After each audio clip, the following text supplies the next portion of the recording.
Everything you see on the outside is not the cause, but only the effect. The root lies much deeper within your own mind. If you have ever wondered why, despite all your efforts, your life has not changed, it is not because you have not tried hard enough, but because you have not yet understood how to operate the laws of the Spirit. What you believe, what you feel, and what you repeat, these are the very things engraved upon the tablet of your subconscious mind, and then reflected outward into the circumstances of your reality. This 16-part journey is not merely knowledge, but a map leading you back to the power within you. Each part is built upon the profound principles of Dr. Joseph Murphy, the man who helped millions around the world heal, renew, and create a new life simply by renewing the mind. If you are ready to stop living as a copy of your circumstances and instead become the original design of a life crafted by consciousness, then this is where you begin. All outer conditions are reflections of the inner state. The world is not the cause, it is the mirror. Every circumstance in your life, every person you meet, every situation you are living through is nothing more than the result of what you believe, what you think, and what you feel within. Do not confuse effect with cause. You are not controlled by circumstances. You are shaping them through something invisible, yet constantly at work in the deeper levels of your mind. Once you realize this truth, you will no longer feel the need to go out and fix everything on the outside. You will turn inward, cleanse your thoughts, adjust your feelings, and everything will respond in alignment with the new order. Your mind is the invisible yet all-powerful control center. It is both the beginning and the end of every experience. There was a man who lost his job, whose family was in turmoil, and whose finances had collapsed. He believed the world had turned its back on him. But the truth did not lie in the world. It lay in the way he perceived it. When he was tense, angry, and fearful, he saw injustice everywhere and placed himself in constant opposition to life. That inner state alone drew to him more rejection, more failure, more loss. But when he began a simple practice each morning, standing in front of a mirror and silently affirming, "I live in an orderly universe where everything reflects what I hold within," his life began to shift. It was not a miracle. It was law in operation. Just as the image in a mirror cannot smile if you are frowning, life cannot open to you if your heart remains closed. Every outer condition follows the signal you send from within. Every thought is a command sent to the universe. Every emotion is a field of vibration that either opens or shuts the door to what you desire. And the irony is, most people live in constant reaction without realizing they are actively creating everything they experience. There was a woman who lived in lack for many years because she believed she was always abandoned by others. Whenever someone tried to help her, she doubted them, refused them, or sabotaged the relationship because she did not believe she was worthy. When she was taught a simple principle, that the world treats you exactly the way you treat yourself, she experimented with a small change. Each night before sleep, she placed her hand over her heart and spoke only one sentence to herself: "I value myself, and so does the universe." 1 week later, she received a call from her sister, who had not been in touch for years, offering her a small but steady job. Nothing is ever random. The inner signal always goes first. Your body is also part of the reflection system. When you live in constant worry, resentment, or fear, every cell receives the command to defend itself. The nervous system moves into fight or flight. The immune system weakens. You do not fall ill because the world is too toxic. You grow weak because the inner world has lost its peace. When you change the signal, the body recalibrates. A man who had lived with chronic headaches for over 10 years was healed, not through new medication, but through one single journey healing his emotions. He learned to observe his thoughts, write down each night the things that caused him stress, and consciously forgive every fragment of memory. The change did not come with noise or drama. It came quietly, like a seed germinating in the dark, but its result was light. You could spend your whole life repairing the surface, trying to change others, tormenting yourself over what you do not like, and nothing would truly change unless you turned inward. Every recurring situation is a mirror you have not yet looked into with understanding. Every person who wounds you is playing the role of reflecting a false belief you still hold. And every problem you face carries within it a key hidden in your own awareness. Healing does not begin when the circumstance disappears. It begins when you stop treating the circumstance as the enemy. When you sit still, key it, and admit that no one but you is sending out the waves of your own vibration. You step into the place of power. No more blame, no more fear, no more running away. You look inward and ask yourself, what am I broadcasting each day? And then you understand nothing that comes to you is random. It is the precise feedback of a universe that never makes a mistake. This realization does not make you feel guilty. It makes you powerful. Because if you created it, you can recreate it. If you are living in the results of old beliefs, you can begin planting new seeds. The belief that you are worthy, the feeling that you are supported, the thought that the world is a faithful mirror, and you are painting upon it exactly what you hold in your heart. From the moment you understand that the world does not need to be fixed, only you need to be changed, you will be free. And from the moment you choose renewal in your mind, a new world will begin to reflect back to you. No waiting, no searching, because every outer condition is always loyal to what is happening inside. And you are the cause. The principle of successful prayer, believe you have received. Have you ever prayed? Not the kind of desperate prayer offered in panic.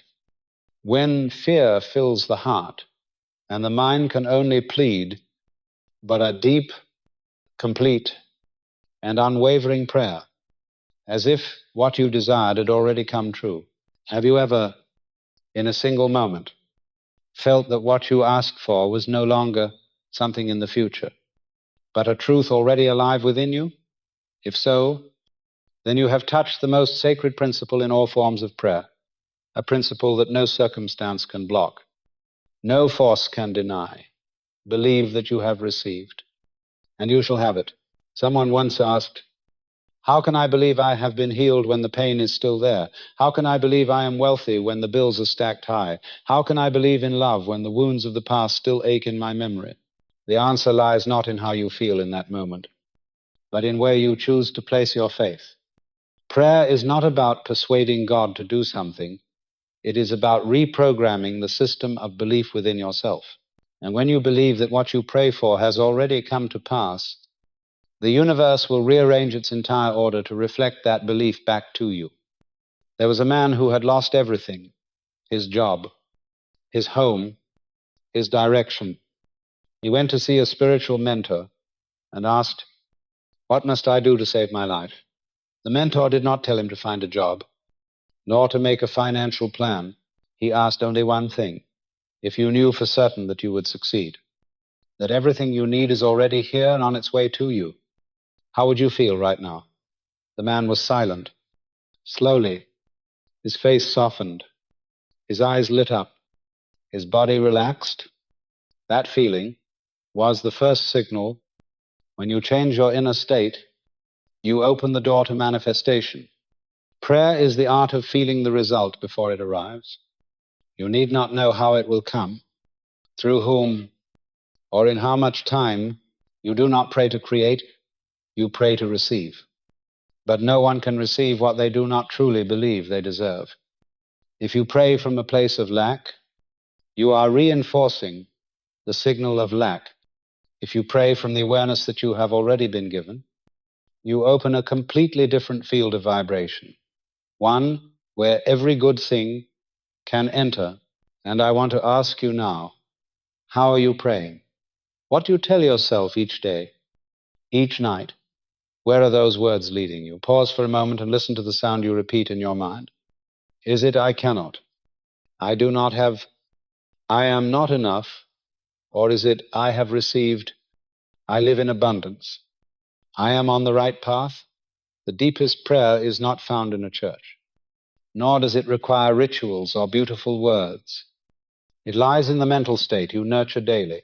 The subconscious does not care what you say. It only records what you feel to be true.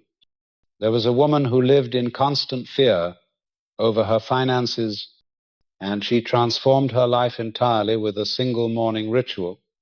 She placed her hand over her chest, closed her eyes, and whispered, I live in an endless supply. All my needs are met right now. I lack nothing. I do not need to wait. I have already been given. At first she did not fully believe it, but she did not stop every time doubt appeared. She gently repeated those words with peace. Within weeks, she received a new job. Her finances stabilized. And most importantly, her mind was no longer a battlefield of worry. That was the greatest reward. People often think prayer is waiting for approval, but Joseph Murphy said that true prayer is an act of inner creation. You do not need to prove anything. You do not need to argue with reality. You need only to plant a clear image of what you choose to believe and allow the corresponding emotion to fill you. When you maintain that state, you are writing a new command into your subconscious, one that the universe cannot refuse. If today you are praying for health, imagine yourself walking lightly, breathing deeply, feeling vitality circulating through every cell. If you are praying for love, live in the feeling of being loved, gentle, complete, at peace. If you are praying for wealth, give thanks as if you have just received it. Gratitude before receiving is the strongest signal that you believe it is already yours. And if you are reading these words, I want you to know that your presence here is no accident. What you seek is not ahead of you, it is within you now, waiting to be confirmed by faith, not by force, but by peace, not by fear, but by the awareness that you and what you desire are no longer separated. Thank you for hearing this with your whole heart. The answer does not lie in strange miracles, but in the pure simplicity of one powerful affirmation. I have received, and when you believe this, everything begins to change, not from the outside in, but from the inside out. And what begins within, nothing can take from you. How the subconscious works, repetition and feeling become reality. The subconscious does not understand words in their literal meaning. It does not judge you as right or wrong, does not analyze logic, and does not argue. It only registers what is repeated often enough with a certain emotion, and it accepts that as a truth to be brought into reality. Every outward experience is nothing more than a product imprinted from within the mind, not the work of some distant, mysterious force, but the direct result of your own repeated thoughts, feelings, and beliefs each day. There was a man who lived for years in a constant fear of failure. In his subconscious, he had repeated thousands of times the thought that he was not good enough, not lucky enough, not capable enough to succeed. Every rejection, every criticism became evidence to reinforce that initial false belief. What he did not realize was that his own thoughts were feeding the very outcome he dreaded. Each morning he woke with the same heavy feeling. Each night he went to sleep with the same familiar voice in his head whispering, all my efforts will end in nothing. That was not the truth. It was merely repetition. And whatever is repeated with belief will become experience. It is like learning to ride a bicycle, to swim, or to play an instrument. At first it feels awkward, but with enough repetition, your body begins to remember. The response becomes natural, The subconscious works by the same principle. It receives patterns of behavior, emotion, and belief through the continuous practice of the conscious mind. What is repeated does not need to be right or wrong, only consistent and infused with feeling for the subconscious to accept it. Once accepted, it operates automatically to bring it into reality. Without effort on your part, there was a woman who lived in the constant feeling of being rejected. She always thought people disliked her. Strangely enough, wherever she went, she entered relationships where others were indifferent or cold toward her. But after learning the principle of the subconscious, she began one simple practice. Each morning she looked into the mirror and affirmed, "I am loved, I am valued, I am a person of worth." She did not believe it at first, but she continued. Each day she repeated it gently, without force. A month later, she noticed people's eyes toward her had changed. Those around her became warmer, more approachable. But the greatest change was that she felt at peace within herself, no longer on guard, no longer seeking love on the outside, came only after love on the inside had been repeated and established as reality. You cannot force the subconscious with reason, but you can train it through repetition. Repetition is not measured in counted numbers, but in the quality of vibration you put into it. If you say, "I am at peace," while your heart is racing, the words hold no power.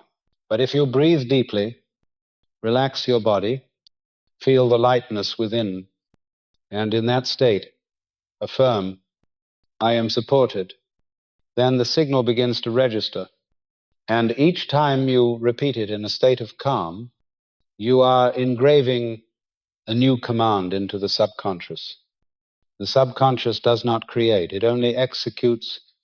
It is the loyal soldier carrying out orders from the commander, your conscious mind.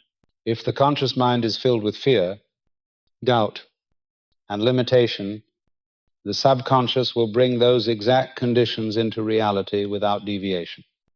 But if the conscious mind begins to change, to nurture new images and new feelings, the subconscious will adjust accordingly. There was a boy who feared speaking in front of others because throughout his childhood he had been told he was shy, quiet, and unremarkable. The repeated words of adults, heard often enough, became an unspoken belief within him. But as he grew older, he began to change.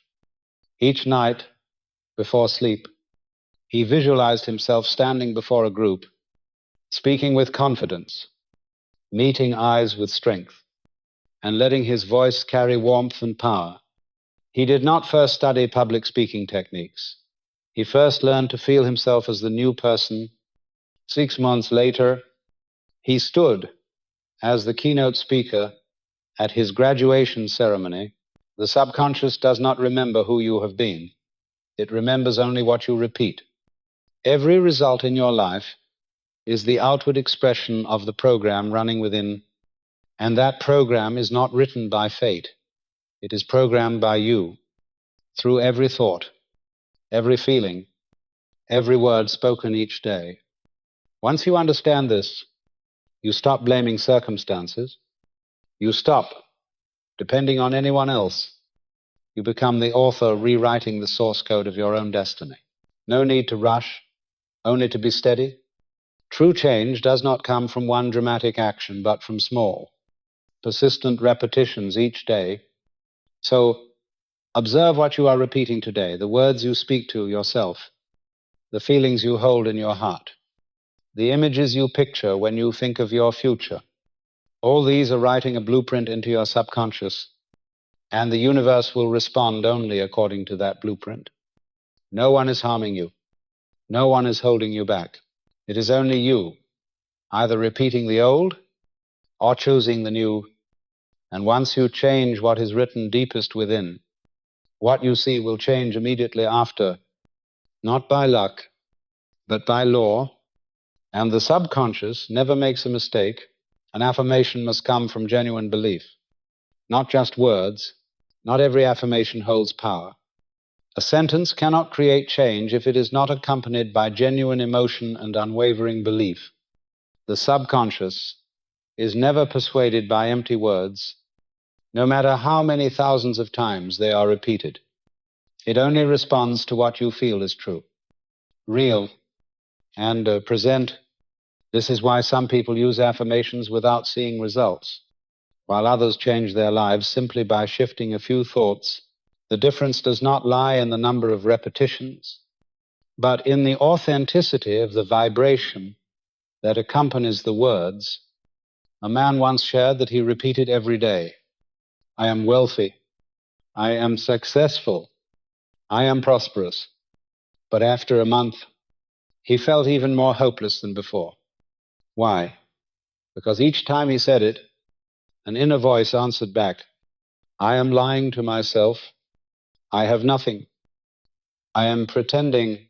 The subconscious does not hear the words you speak outwardly. It registers only the feelings you hold inwardly. And if the underlying feeling is fear, doubt, or unworthiness, then no matter how beautiful your words sound, they have no power to move you. Words do not heal. The vibration beneath them does. To give an affirmation power, you must choose one you can believe in, at least partially. The belief does not need to be perfect, only strong enough that you do not resist it. If you cannot yet believe you are wealthy, begin with, "I am learning to receive abundance," or "I am opening myself to unlimited supply." Such affirmations do not create inner conflict, and when there is no resistance, the subconscious accepts them more easily. There was a woman who had lived with a wounded heart, always telling herself, "I am strong, I overcome everything, I need no one." But each time she said it, her body tightened and her eyes held back tears. She did not truly believe she was fine. She was using words to cover an unhealed wound. When she changed her affirmation to, "I am learning to love myself, I allow myself to be vulnerable and to heal," a quiet miracle began to unfold. She no longer had to force herself to be tough or to act as someone she was not. She could simply be herself in the process of becoming whole. The subconscious does not require you to prove anything. It only needs you to send it a vivid image paired with real feeling. An effective affirmation does not need to be long, only enough for you to feel a shift as you speak it. When you say, "I am loved," let your heart beat slow. When you say, "I am open to receiving," let your body relax. When you say, "I am worthy," let every cell be touched by that gentle certainty. For if your words go in one direction, but your emotions in another, the subconscious will register only the stronger signal, and feeling is always the stronger signal. There are people who have repeated the same affirmation for years with no result, not because they used the wrong words, but because they affirmed what they did not believe. A man who had faced repeated business failures once told his teacher that he could not understand why none of his affirmations worked. The teacher asked, "When you say I deserve success, what do you feel inside?" He replied, "I feel fake." And that was the key. No affirmation can take effect if your heart rejects it in the very next breath. To change results, you must go deeper into your real feelings. Look into the root belief and start from where you are, not from where you wish to be. An affirmation only holds power when it matches your current level of awareness and is wide enough to open a new path. When you choose a statement to plant into your subconscious, ask yourself, "Do I truly believe this?" If not, adjust it until it feels lighter. Instead of saying, "I already have everything," you might say, "I am learning to walk with life." Instead of saying, "I am perfect," you might say, "I am becoming better each day." It is the honesty in the vibration that gives the words their power, not the grandeur of the language. The subconscious needs only for you to be truthful with yourself And when you consistently repeat something true with peace in your heart, the subconscious records it as a new map.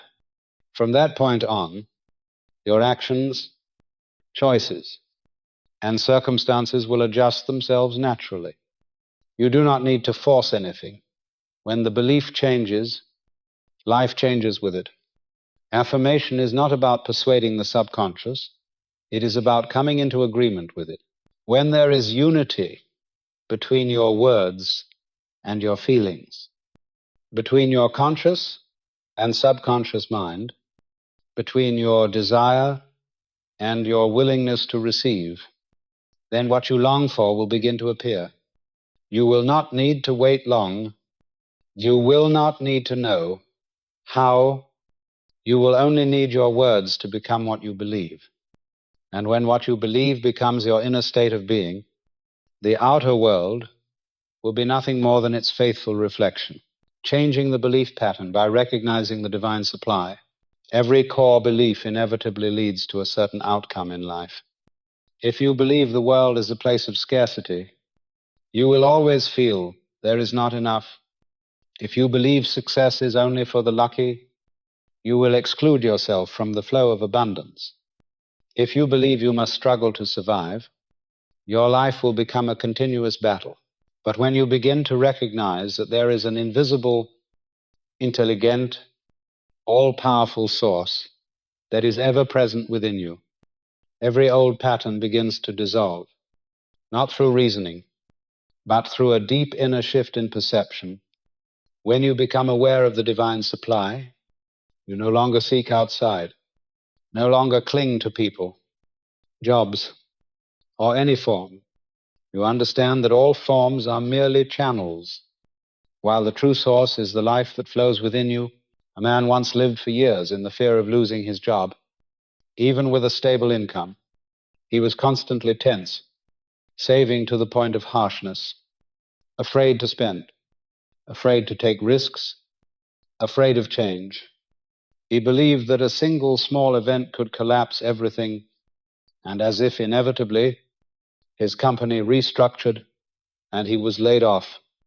That moment forced him to confront the root of his fear. He began reading books on spirituality, the subconscious, and belief. One sentence stopped him in his tracks. God is your source, not your company, not your boss, not the market. Those words felt like removing an invisible chain. He realized that for years he had handed over the power of his life to external things and then lived in fear that they could disappear at any time. When he began to shift his trust to the divine supply, not as a theory, but as an experience, everything changed. He did not rush to find a new job. Instead, he spent a week in silence, doing only one thing each day, repeating in his mind, I am supplied by the divine source. All my needs are met in perfect order. When the mind was no longer driven by panic, new possibilities began to appear. An old friend unexpectedly introduced him to a project that fit him perfectly. No resume, no searching. Everything came in a gentle yet complete way. He was no longer chasing life, he was partnering with it. The divine supply does not come from the outside, nor from someone's favor. It is a flow always available, but blocked by layers of false belief in the mind. You are not lacking, you are closed. And to open again, you do not need to struggle. You only need to return to awareness. It is like being thirsty without realizing you are standing before a stream. You do not need to call for rain. You only need to bend down and drink. Abundance has always been present, but you can only receive what you believe is available. A belief pattern does not change through analysis, but through a new choice, repeated often with the feeling of trust. Each day, pause for a few minutes and feel that you are living in the invisible current of abundance, not with the eyes, but with the heart, not with logic, but with gratitude. Say silently, I trust in the source of life. Everything I need is coming to me at the right time and in the right way. Inhale as if you are being infused with energy from the universe. Exhale as if you are sending out the signal of allowing. Do this steadily each day. Every time you do, you are tuning your vibration, and the universe never refuses a signal that is in harmony with the source. A woman once drowning in debt applied this principle. She did not focus on the amount owed, on the due dates, or on the guilt. Instead, she fixed her attention on one image, a life of freedom, where she paid for everything with gratitude. Each morning she sat still and whispered in her heart, I am given more than I need. I open to receive without needing to know from where. After 3 months, a distant relative unexpectedly gifted her a sum large enough to clear her debt. The miracle was not the way the money arrived, but the complete transformation of her inner state. She was no longer someone waiting to be helped. She had become a co-creator with the infinite supply. Old beliefs are always personal, limited by memory, experience, and conditioning. But when you open to the divine, you step into a new frequency where there are no limits. You do not have to persuade the universe, you only need to agree with it. And that agreement begins with a deep acknowledgement that you are not abandoned, you are not lacking, you are not less than anyone else. You are a channel. The supply is flowing through you, seeking to express through you, as long as you allow it. From today, stop asking how, from where, and when. Begin instead by affirming one simple truth. I live in divine support. I am not the source, but I am always connected to the source. Therefore, I cannot be without. From there, every limiting belief will begin to fade, like shadows disappearing in the presence of light, not because you force them away, but because you have recognized something greater, and that is the first step to transforming your entire life. A positive affirmation is a seed planted in the mind. Every word you speak, whether silently or aloud, is a seed, and when that word carries positive energy, deep trust, and is repeated with full presence, it becomes a command engraved into the fertile soil of the subconscious. From there, life begins to bloom, not by luck or invisible effort, but because the seed was right, sufficient, and nurtured with the right emotion. Anyone who understands this and applies it with consistency can change their entire reality without depending on external conditions. A woman once lived in confusion, without direction, and in depression. She shared that the only thing that helped her rise again was not someone rescuing her, but a small sentence she repeated each day. I am returning to myself. That sentence became the mental pillar she held onto whenever storms arose. She did not try to fight through, did not struggle against the waves. She simply returned to the affirmation as if it were the anchor keeping her steady in the storm. Because those words were not just sound, they were a signal, and every signal repeated with belief becomes a directive for the subconscious to follow. Gradually, her mind was restructured. She began to think differently, react differently, choose differently. Everything started to shift. Work came, her health improved, her relationships became healthier. It all began with one simple, genuine sentence, repeated long enough to become a state of being. A positive affirmation is not the denial of reality, it is the declaration of a new reality to replace the old. It does not fight against what was, but establishes a new pattern through steady repetition and clear emotion. A man who had endured chronic back pain for years had tried every medical approach without improvement until he changed the way he spoke about his body.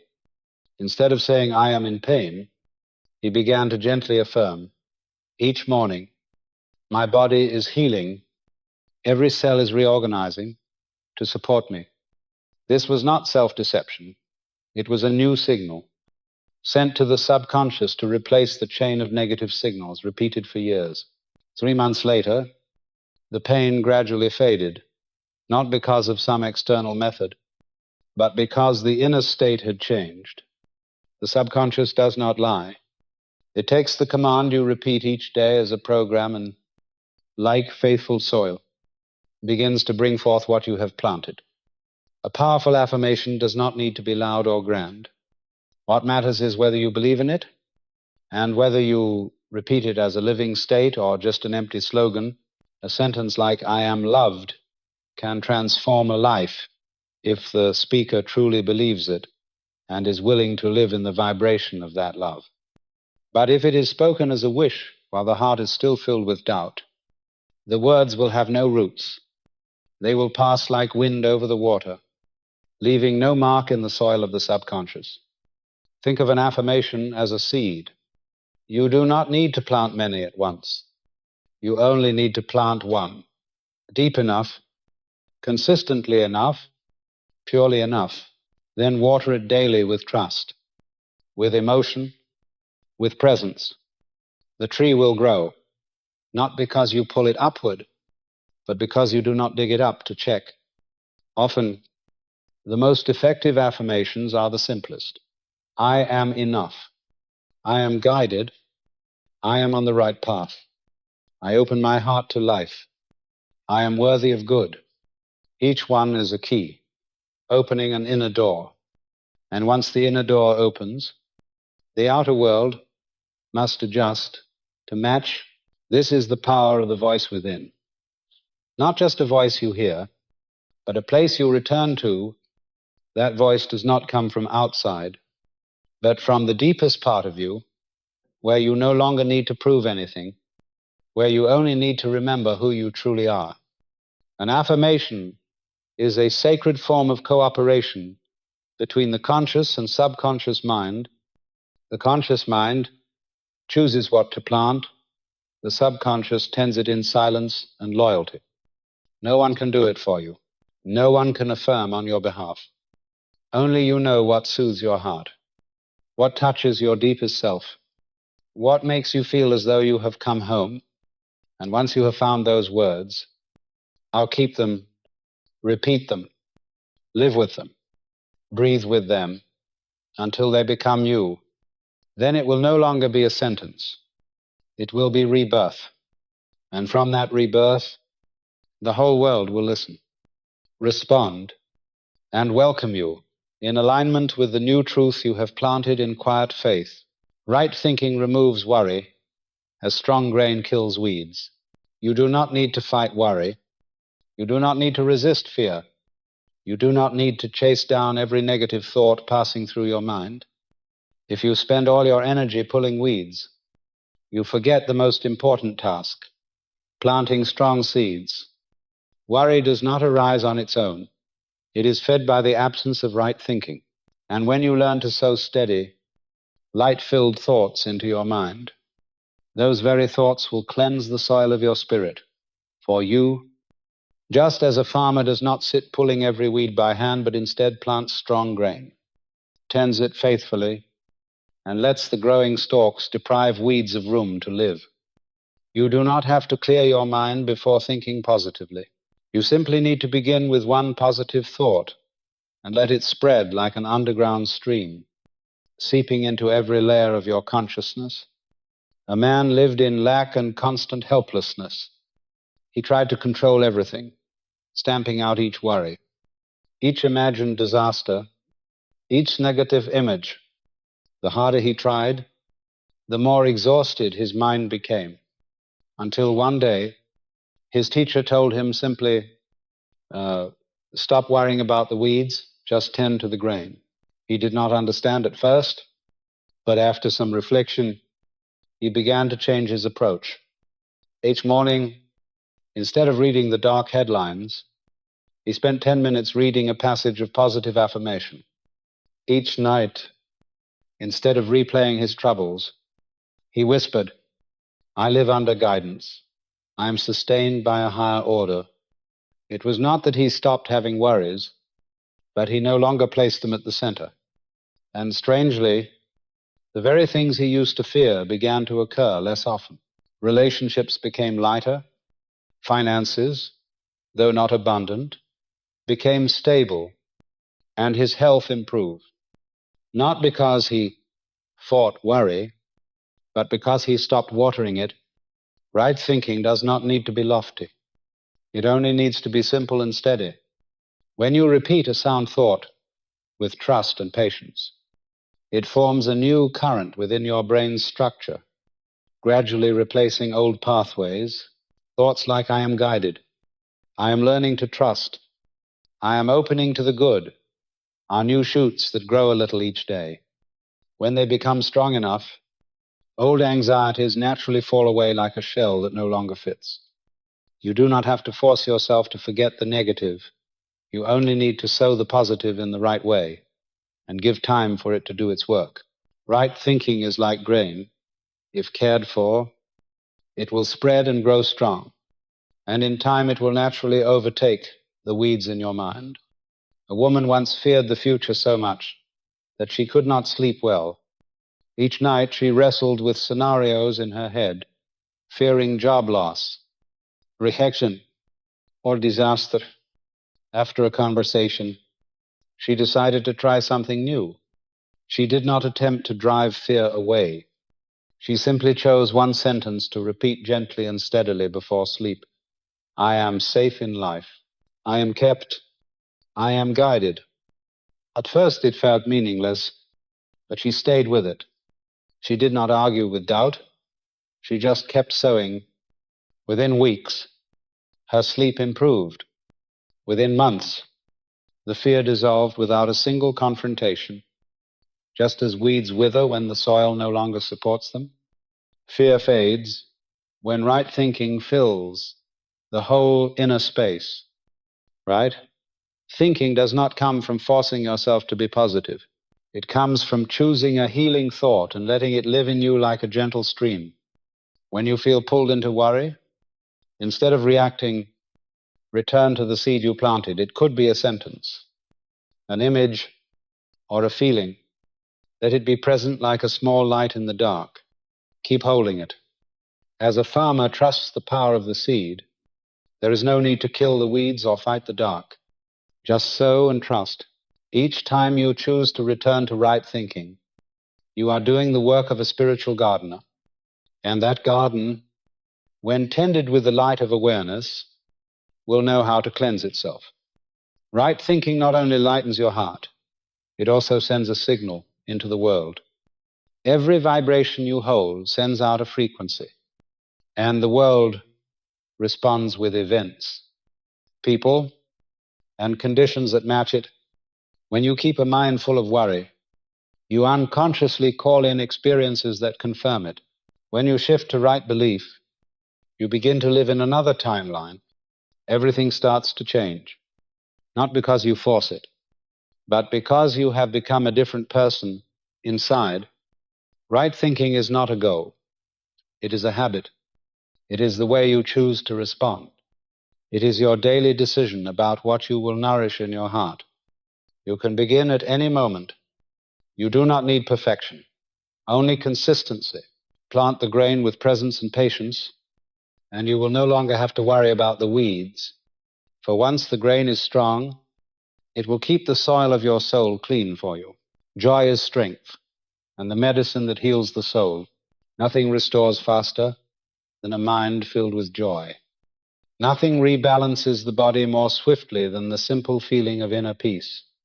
Joy does not come from favorable circumstances. It comes from the deliberate choice of an inner vibration. And when you choose joy for no reason at all, you touch the purest frequency of life, the place where all good things can take root.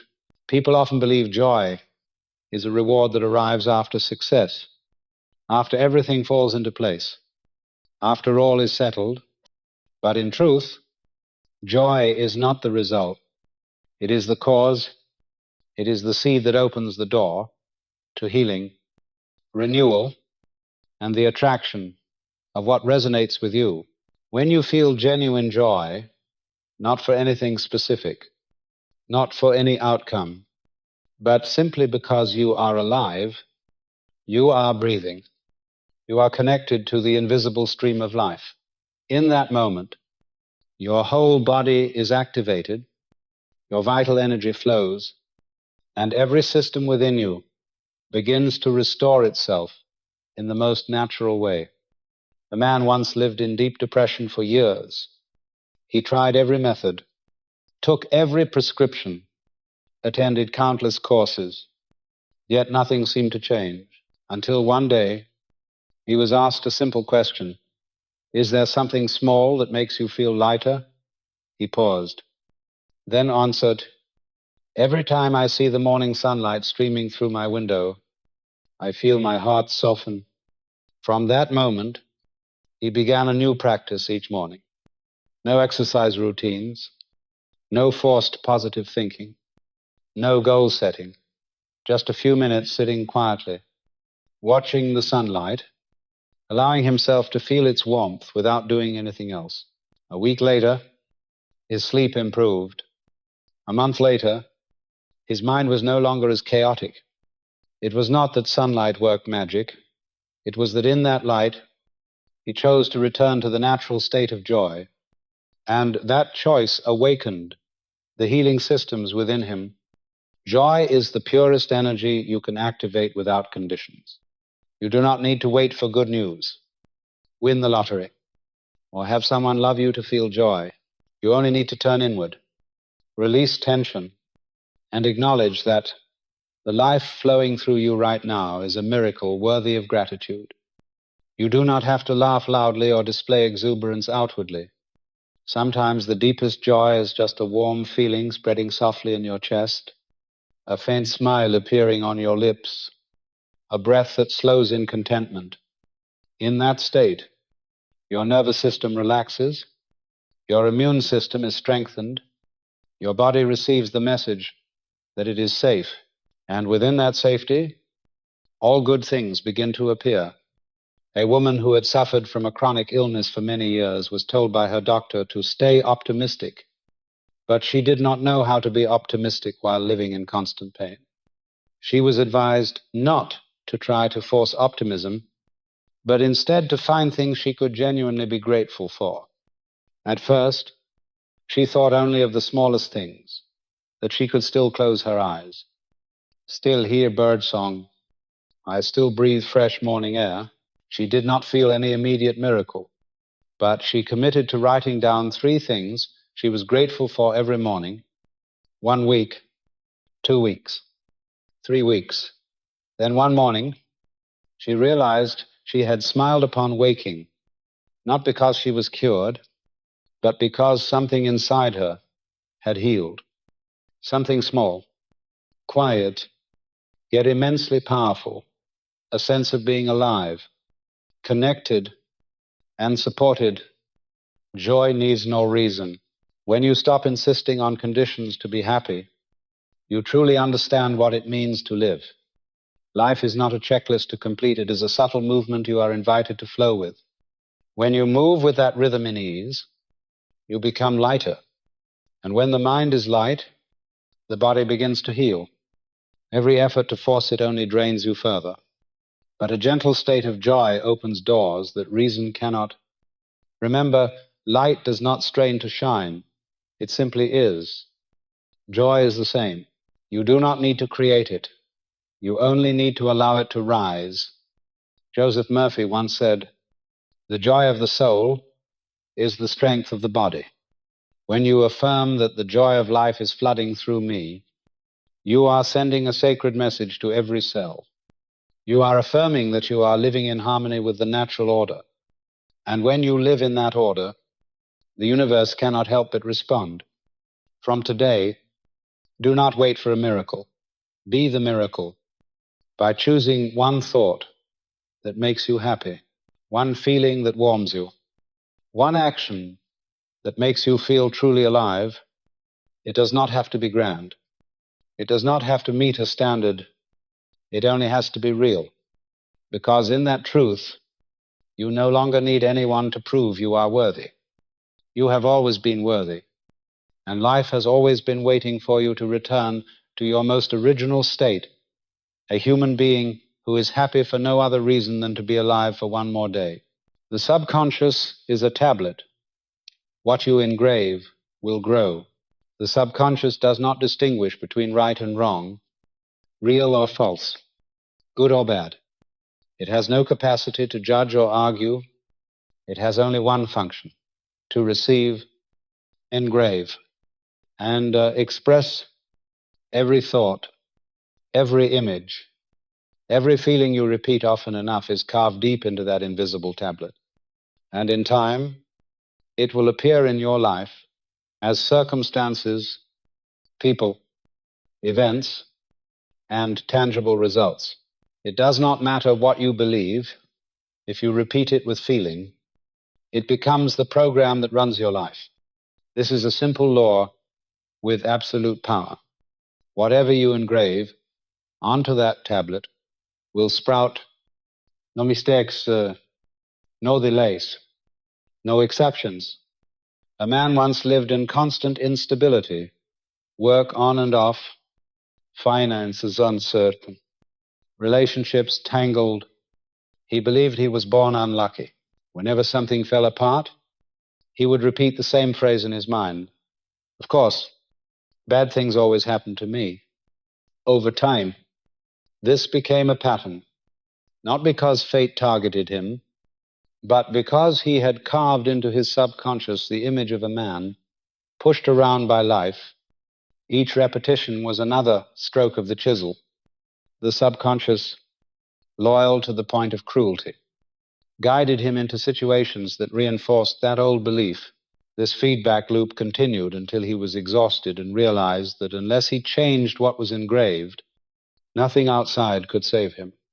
He began with a small shift, no longer repeating the negative phrase, but choosing a neutral, supportive affirmation. I am learning to create a stable life. It was not about painting over reality, but about breaking the link to the old pattern. Each morning he wrote it 10 times. Each night he read it 10 more. He did not force belief. He simply planted the seed.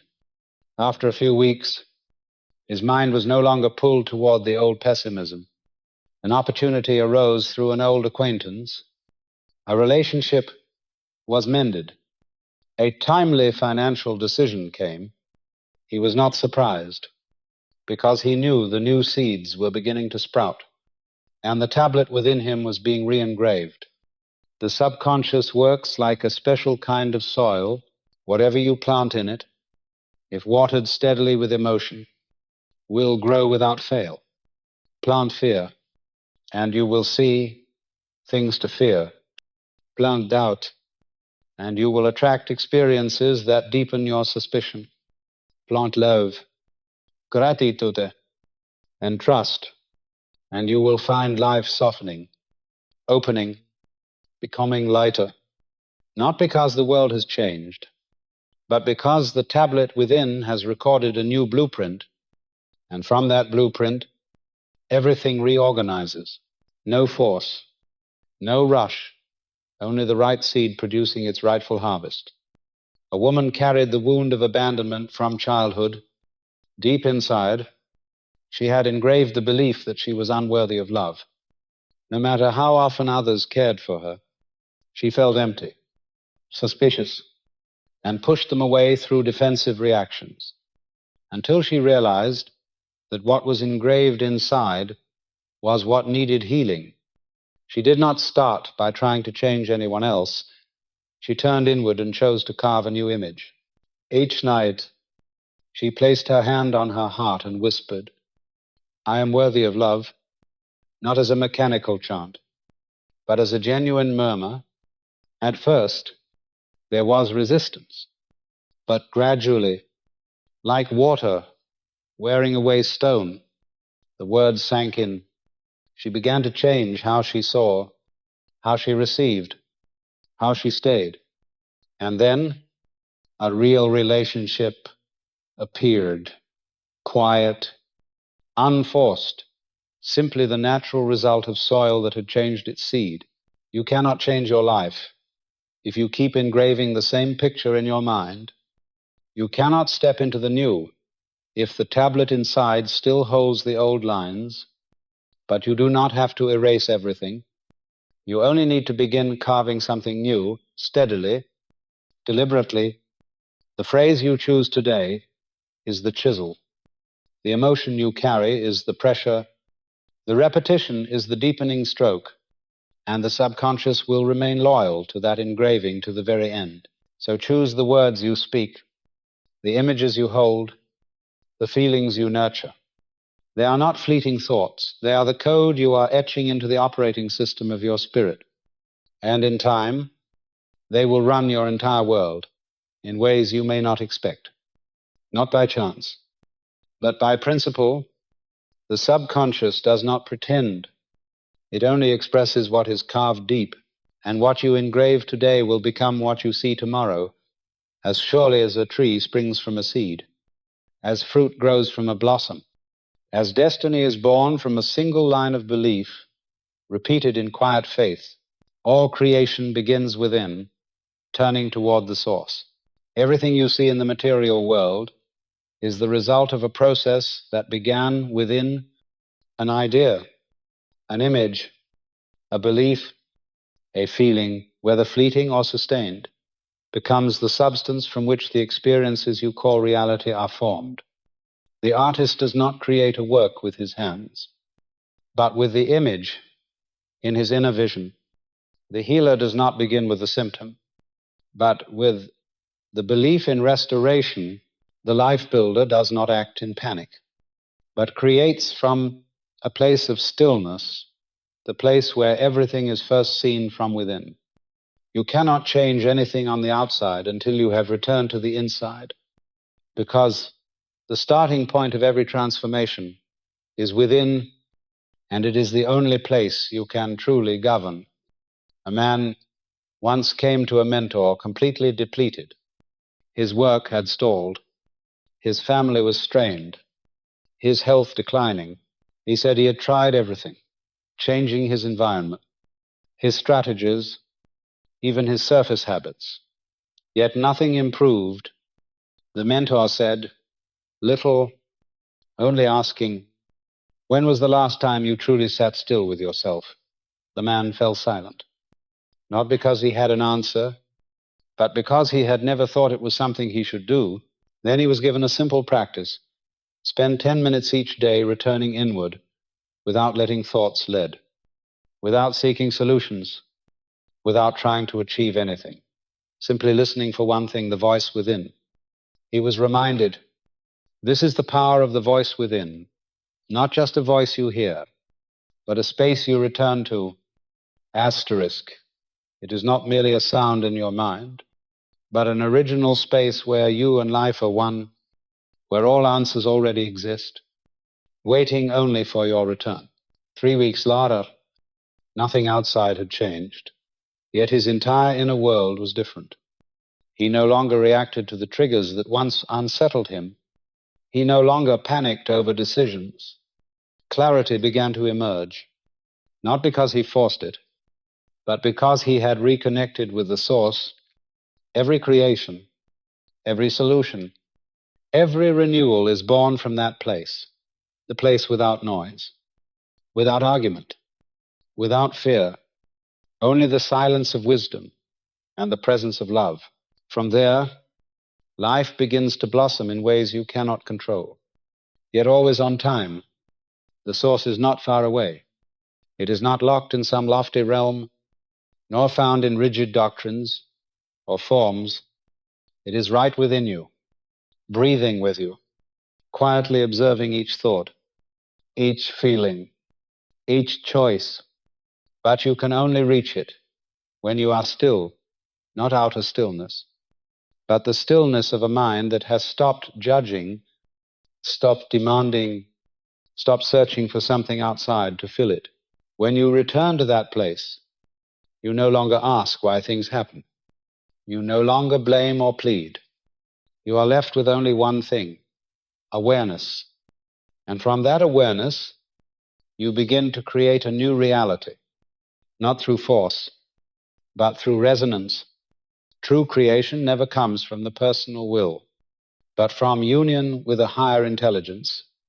When you release the need to control, when you stop trying to think your way to an answer, the answer appears, not as words, but as knowing. A woman who had been seeking direction in her work for a long time tried many paths without progress.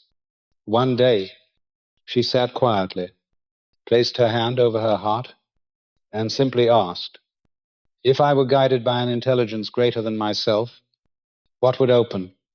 She heard nothing, but felt the gentle inner nudge. She began to paint again, something she had abandoned since her youth. No direction, no goal, only because it felt right.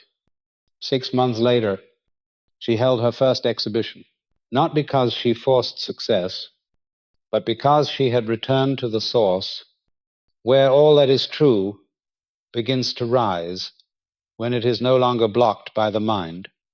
If you feel lost, do not rush to seek answers outside. Find a space of stillness wide enough to hear yourself again. Not the old voices, the criticisms, the ingrained judgments, but a voice deeper than them all, where you have always been whole, wise, and at peace. From that place, all creation begins. You do not have to grasp it, only allow it to move through you. Each time you return to that voice, you are doing the most important thing a human can do, remembering that you are not separate from life, that you are part of the intelligence moving the universe, that everything you need to begin again has always been within you. From the moment you turn toward the source, you cease to be the one chasing results. You become a channel for a pure stream of creation, where everything you touch is illuminated with new awareness. You do not need to know the outcome. Only trust that if you plant an idea from the place of peace, from true presence, life will know how to support it, arrange it, and bring it to bloom in its perfect time. Every miracle begins this way, quietly, humbly, yet inevitably, for in that place, you no longer create from lack. You create from union, and that is true creation. A doubting mind creates delay. Sow and leave it. When a farmer plants a seed in the ground, he does not dig it up every day to check if the roots have sprouted. He does not keep asking whether it will grow, whether the soil is good enough, whether the weather will cooperate. He knows only one thing: the seed will do its part if he has done his. In the spiritual world, the same principle applies. When you have planted a positive idea into the subconscious with a clear image and genuine feeling, the rest of the work is not to keep questioning, it is to let it grow in the way the universe knows how. The doubting mind is a silent saboteur. It does not shout or rage, it quietly plants vague questions that erode faith like water, dripping until it pierces stone. What if it doesn't work? What if things get worse? What if I'm wrong? Asterisk. These questions are not asked to find answers, but to pull you away from the frequency of belief. And when you leave that frequency, the seed within you falls into dormancy. It does not die, but it stops growing. It does not disappear, but it is delayed indefinitely. This is why so many people affirm, pray, visualize, take all the right steps, yet see no results, not because they were wrong, but because they would not leave it alone. A woman once visualized every day a new job, a positive environment, a generous income.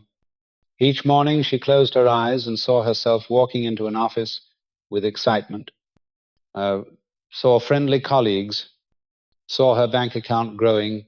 She practiced this for 2 weeks, then began to ask, why hasn't anything happened yet? Is something wrong? Am I doing it right? Asterisk. From then on, instead of living in her positive image, she began to live in the state of doubt. And doubt is not just a feeling, it is a counter signal sent to the subconscious, diverting the entire process that had been quietly unfolding, a process that, if left undisturbed, might have already brought her what she desired. The subconscious does not respond to impatient demands, but to steady signals. When you send an image with complete trust, it receives it as an official instruction. But when you change the signal with doubt, you are issuing a new order, and the subconscious, loyal to the point of absolute obedience, will follow the new order without protest. You do not need perfect faith, only enough consistency not to sabotage what you have planted. No one plants a seed and interrogates the soil. No one demands the sun to rise faster. The universe has its rhythm, and if you trust the intelligence that governs all things, you will understand that every result arrives at the best moment, in the most fitting way, at the precise speed it should. A man who had once been highly successful lost his direction after a major life upheaval. He knew the principle of mental creation well, but pain had eroded his trust. Each time he tried to visualize a new future, his inner state was split, half believing, half fearing, half desiring, half doubting. This division split his energy. There was no steady current, only intermittent streams too weak to nourish the seed. When he realized his role was not to force anything to happen, but to keep his inner signal clean, consistent, and simple, things began to shift. He chose one image, one feeling, and left it alone. No more question, no more analysis, no more progress checks. 3 months later, he was invited back into his industry, but in a completely new role, aligned with the person he had become. Sowing and leaving it is an art of faith. It is neither passive nor forceful. It is the union of clarity in intention and ease in mind. The harder you push, the more you delay, the tighter you grip, the further the outcome moves away. But when you release in trust, you open a space for the subconscious to work without interference. And it is in that quiet space that the seed pushes through the soil. If you have planted something from the heart, trust that it has been received. Do not repeat it in worry.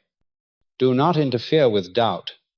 Live as though it has begun, as though what you expect is already on its way. The truth is, it is here, but in depth, not in time. You need only remain on the frequency of belief so it can enter your reality fully. From today, look at what you have planted. Ask yourself if you are letting it grow, or if you are digging it up out of distrust. Once you understand that delay does not come from the outer world, but from inner division, you will choose alignment, and in that alignment, everything you need will find you as a natural result, not through struggle, but through remembrance. What you plant in faith will always be answered with its rightful harvest if you have the courage to wait and the calm to stop checking. The story of the reconciled and restored couple. Their marriage had once been the picture of harmony, but over time, small misunderstandings grew into long silences. Words that once seemed harmless turned into quiet cuts, and the hopes they began with were replaced by unspoken disappointment. They never had loud arguments, and neither betrayed the other. They simply drifted apart, like two branches of a river splitting off, without knowing when it began. Then, one day, the wife left their shared home. There was no anger, only a long silence that could not be filled.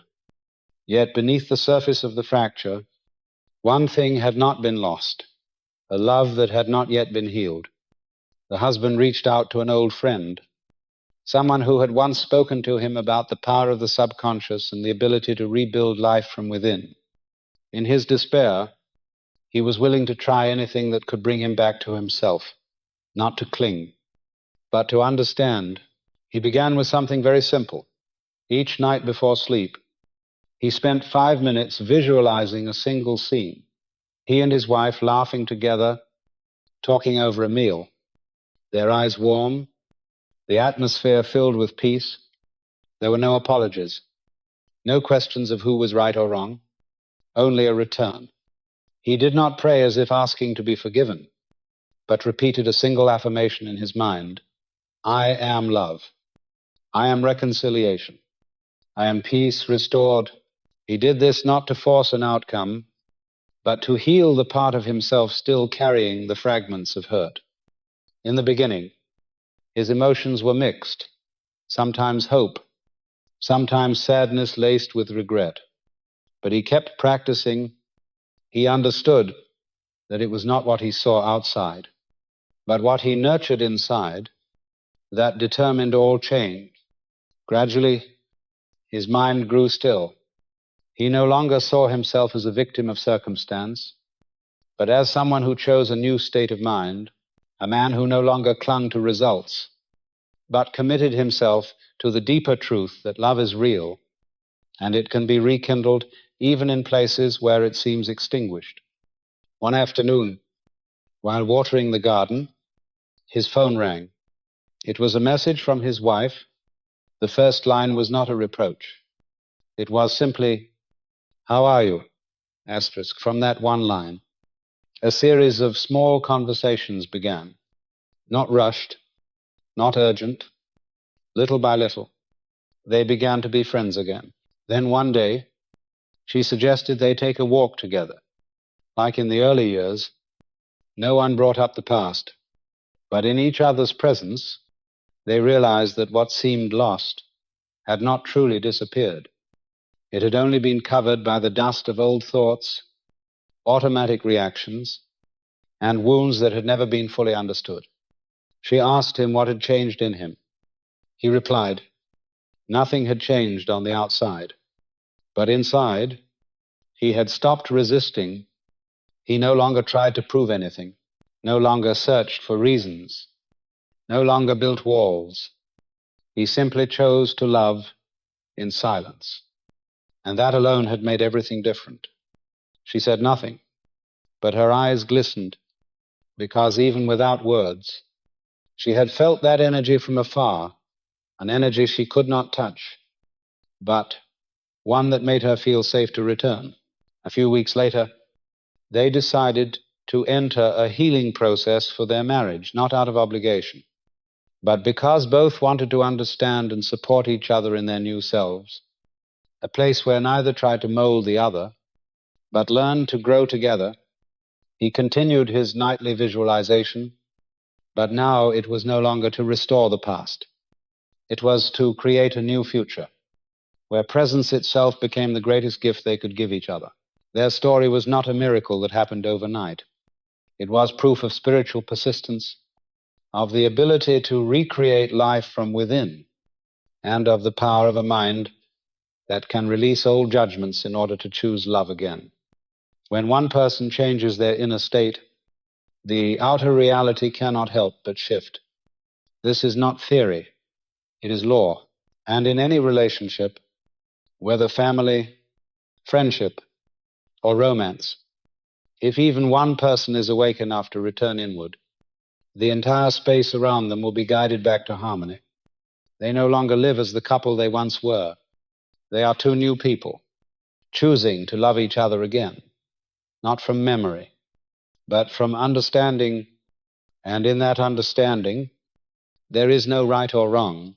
There is only the presence of love chosen anew, with gratitude, humility, and the knowing that if there is any place where distance can be healed, it is in a mind restored by the light of trust and unconditional love. Measuring the effectiveness of prayer by the feeling that follows. Not every prayer produces results. Not every image you visualize becomes reality, and it is not because you were not sincere enough, but because you did not feel what you were saying. Many pray as though reciting from memory, repeating lifeless words they believe they should say instead of living them. But the subconscious does not listen to words, it listens to the frequency of emotion. It does not respond to beautiful language, but to the depth of the inner state, and you can know instantly whether your prayer has been effective, not by looking at the outer result, but by the feeling you carry afterwards. If after praying you feel light, at peace, and as though what you desire has already been given. Then you have connected to the highest frequency, but if you still feel doubt, worry, or lack, then that prayer is only fear disguised in more formal clothing. In spiritual truth, there is no room for empty words. There is only aliveness or resistance, and you cannot deceive the subconscious with eloquent sentences if your vibrational frequency remains at the level of absence. There was a man who affirmed every day, "I am prosperous. I live in abundance, asterisk." Yet each time he spoke the words, he felt as though he was lying to himself. Inside, he was still full of anxiety, still counting every cent in his account, still feeling the world was too harsh for someone like him. There was nothing wrong with starting from affirmation, but the problem was that he was using words without changing his feeling. And so, nothing happened until one day. He decided to stop repeating the affirmation and instead sat quietly, breathing slowly, and asked himself, if I truly lived in prosperity, how would I feel? Asterisk. In that moment, what changed was not the world, but his inner state. A warm wave rose within him, not from thought, but from a deeper place, the place where all creation begins. From that day on, he spoke far less. He did not need to repeat something dozens of times. He only needed one genuine feeling. And from that feeling, his words became a living declaration, no longer floating language, but the command of the soul. Day by day, his life began to shift. Opportunities appeared and were no longer rejected out of doubt. Support came and was no longer refused out of unworthiness, because now he was no longer living in the frequency of fear. He was in the frequency of having received, and in that place, everything came to him not by miracle, but by correspondence. To measure a prayer, you do not need to see immediate material results. Simply return to the feeling after it. If you can step out of the state of prayer with a deep knowing that what you expect is already present, then you have touched something real. If instead you still feel as though you are waiting, lacking, or striving, then go back, not to blame yourself, but to start again with greater sincerity. Every prayer is a conversation with the divine within you. And if you truly believe there is an infinite intelligence listening, then speak through feeling, not only through words. This is the power of the voice within, not just a voice you hear, but a space you return to. That voice does not echo in your ears. It resonates in your heart. And each time you practice praying through feeling, you step into that space where you no longer ask, but establish, no longer wait, but unite, no longer stand as one in lack, but as a co-creator. It is in that place that every affirmation becomes truth, not because of repetition, but because you have become what you speak. There was a woman who had prayed for years for her health. She read countless affirmations each day, but her body remained tired and her mind full of doubt. One day, she was advised not to affirm anymore, but to close her eyes and feel as though she were already in a healthy body. She began practicing this without force, without compulsion, just feeling, and after a week, she noticed that the change did not begin in her condition, but in her inner sensation, light, clear, and full of life. From then on, her health improved gradually, not as a sudden miracle, but as the natural outcome of a transformed inner state. Do not seek the final feeling outside. Find it within. If you can leave a prayer and still feel worried, it is not failure. It is a signal to return deeper. Try saying nothing at all. Simply sit quietly, hold a clear image, and allow your heart to feel as though it has already happened. No reasoning required, just experience. And if you feel light, at peace, as though it is real, you have touched the right frequency. Remember, words can be faked, but feeling cannot, and the subconscious records only the truth of the feeling. It does not memorize the grammar of your speech. Each time you return to that state, you are connecting with a deeper reality, a reality where everything you have prayed for already exists, waiting for you to match its rhythm so it can appear. And that does not depend on how much you say, but on how much you feel. In stillness, you do not need more words. You only need the right state. And from there, everything you have prayed for does not need to come running to you. It will appear on its own, because you have become the place where it belongs. Warning about the conflict between words and beliefs. One of the main reasons prayer fails to produce results is the conflict between spoken words and inner belief. People often assume that speaking something positive is enough to change reality. But the subconscious does not respond to surface words, it responds to the emotion behind them. When your words move in one direction and your belief moves in another, the flow of inner energy is torn apart. The result is a state of limbo, neither forward nor backward, where good things stall, and you have no idea why. A man once came seeking advice. He told me that every morning he loudly declared, "I am living in abundance," yet spent the rest of his day complaining about work, worrying about bills, and feeling trapped in life. He could not understand why his affirmation had no effect. He was consistent. He repeated it faithfully, but nothing changed. I asked him to look, not at his words, but at his inner state while speaking them. He fell silent, then admitted that deep down, he did not really believe. He was merely hoping that by saying it enough, he could convince himself. But the subconscious is never persuaded by volume, only by consistency. Each time you utter a prayer, but pair it with an opposing feeling, it is like stepping toward the light and immediately stepping back into the dark. There is no real movement, no ignition of change. It is like planting a seed only to dig it up, replant it, and dig it up again. How could it ever take root if you say, "I am healthy," but then tell everyone about your illness as though it were inevitable? You are sowing two opposing commands into the same soil, and that soil, your subconscious, will not know which to obey, so it obeys nothing at all. Inner conflict is the silent cause behind most unfulfilled dreams. It is not loud, not obvious, but it is always there like an undertow pulling you away from the shore of transformation. The danger is that most people are unaware of it.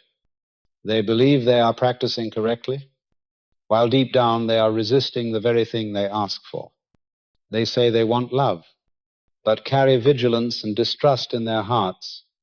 They say they want wealth, but believe money always comes with pain. They say they want freedom, but fear change. And so, although the words sound positive, the subconscious never receives the command. A woman once shared that she prayed daily for a loving partner, yet no one ever entered her life. Upon reflection, she discovered that each time she thought of marriage, old memories of betrayal, loss, and heartbreak arose. Though her lips said, "I am ready for love," her heart was locked shut, and the subconscious, absolutely loyal to the frequency of feeling, obeyed the vibration of fear rather than the positive phrase. She did not need to change her prayer, she needed to change her inner vibration. She needed to make peace with her past so that her words today would no longer be blocked by wounds left unhealed. The solution is not to speak more, but to speak less, and only speak what you truly believe. If you cannot yet affirm, "I am living in abundance," without inner conflict, start with something you can believe. "I am learning to trust in abundance." Asterisk. if you cannot yet say, I am healthy without resistance, is say, I am on the journey of recovery, asterisk. From that place of honesty, alignment begins, and only when words and belief unite can those words carry true creative power. The subconscious does not require perfection. It requires truth. If you cannot yet believe in something great, plant smaller but certain beliefs. Speak only what you can genuinely feel is real. From there, step by step, you will raise your frequency to the point where greater things will feel natural. When your words are no longer a shell hiding fear, but the expression of an inner state already established, that is the moment creation begins. Consistency is the key. One sentence, paired with strong belief, can change an entire life. But 10,000 repeated words, if in conflict with your core belief, only create more chaos. Therefore, be careful, not just with the words you use, but with the frequency you inhabit while saying them, for results do not come from what you speak. They come from who you are when you speak. And who you are is always recorded by the subconscious with absolute honesty. Conclusion and final affirmation. Everything you have ever prayed for and desired or reached toward has never been out of your grasp. It has never been far from you. It has only been waiting for one thing, for you to return to the state of being one with it. You do not need to try harder, search further, or persuade life to change for you. You need only to shift the inner frequency from lack to abundance, from anxiety to peace, from the state of the seeker to the state of the receiver. And when this change occurs, nothing in the outer world can prevent reality from unfolding in alignment. Do not let past failures, delayed outcomes, or dreams that seem distant rob you of the truth. The truth is that you are not limited by circumstances. You are only limited by the state you sustain over time. If you live long enough in fear, the subconscious will build a reality from fear. But if you dwell long enough in faith, gratitude, and peace, the subconscious will construct a life filled with what you once thought impossible. You do not need to repair the past. You do not need to calculate the future. You need only to live rightly in the present, where every thought, every emotion, every word is a declaration to the universe, this is what I choose. Choose again, not from the intellect, but from the soul. Look back at all you have learned in this journey, that you are not a victim of any outer condition, that all physical manifestations are only mirrors faithfully reflecting the life of the inner self.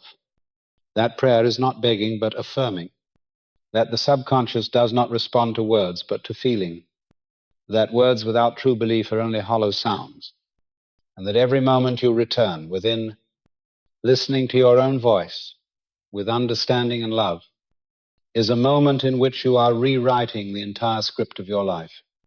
This is the power of the inner voice, not merely a sound you hear, but a space to which you return.